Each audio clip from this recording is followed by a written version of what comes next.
Today, we are going to break down a really fundamental piece of cybersecurity that protects your network from a threat you probably don't even think about: physical access.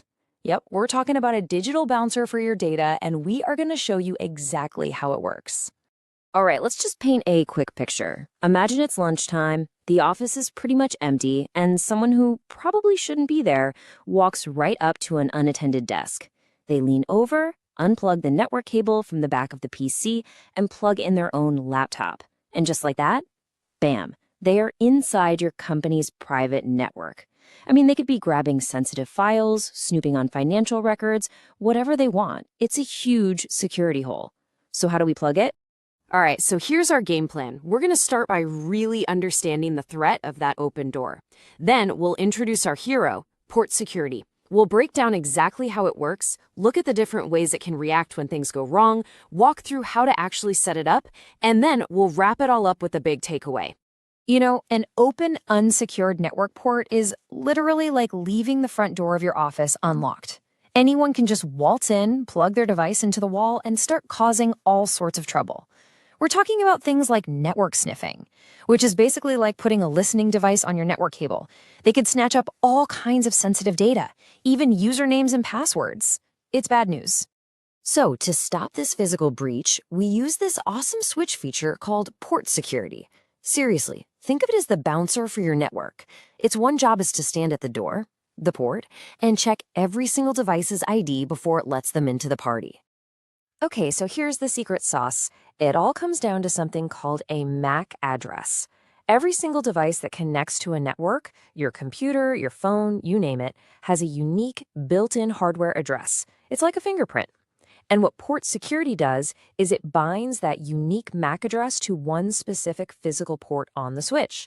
It's like we're creating a super exclusive VIP list for that one single entrance. So how does our digital bouncer actually do its job? Well, it's actually way simpler than you might think. It really just boils down to two key principles. First, it does that MAC address binding we just talked about. That's how it creates the guest list. And second, it has a plan for what to do when a party crasher shows up, a device that's not on the list. And that's called the violation response. So, what we're doing here is we're essentially creating a super simple but incredibly effective rule.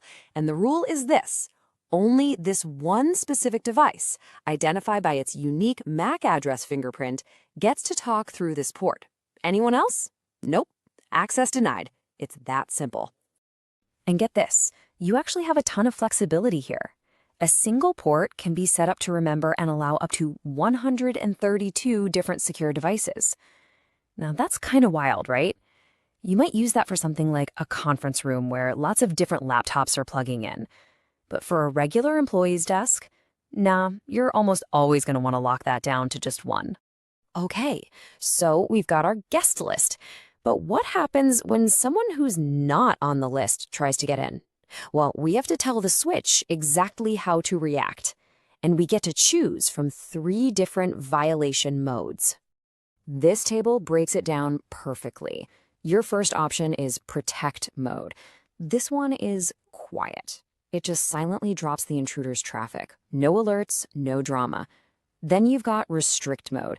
It does the same thing, drops the traffic, but it also sends up a flare. It sends a log message to the network admin saying, hey, something's up over here. And finally, you've got the big one, shutdown mode. This is the most secure. It drops the traffic, sends the alert, and it completely disables the port until an admin has to manually turn it back on.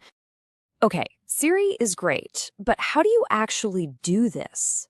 Let's walk through what the configuration looks like. It's just a few logical steps.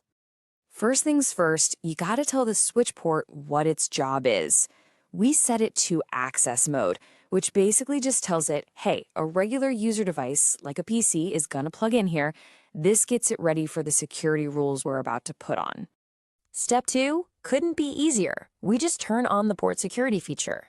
Think of this like flipping the master switch for our digital bouncer. He is now officially on duty and waiting for instructions. Now, for my favorite part, the sticky setting. This is so cool. we tell the switch to automatically learn the MAC address of the very first device that plugs into it, and then stick that address to the port as the only approved device forever. It's automatic and it's brilliant. And just to be absolutely certain, we lock it down even further. We explicitly set the maximum number of allowed devices to just one. So once that first computer's MAC address is learned and stuck to the port, the list is full, nobody else can get in.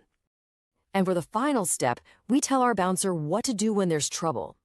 We set the violation mode to shutdown. This is the strongest response. If an unauthorized device tries to connect, we're not just blocking them, we're shutting down the entire entrance. The port goes dead, stopping the threat cold. So the result is just immediate. Before, any old device could connect. Now, the first authorized PC plugs in, it works perfectly. But the moment you unplug it and connect a second, unauthorized laptop, bam. The port light goes out, the connection dies, and the switch puts the port into an error-disabled state. An administrator has to manually intervene to turn it back on, which guarantees the security incident gets investigated. So, let's bring it all home. What's the key takeaway from all of this? Let's just quickly summarize the power of this simple but absolutely critical security feature. Look, port security is a total game changer because it closes a physical security gap that all your fancy firewalls and antivirus software, they can't even see it. It protects the very entry point to your network. It's your first line of defense. And this really leaves us with one final thought to chew on. True cybersecurity isn't just about what's happening on the screen. It's also about securing the physical cables and ports that connect us all, one port at a time.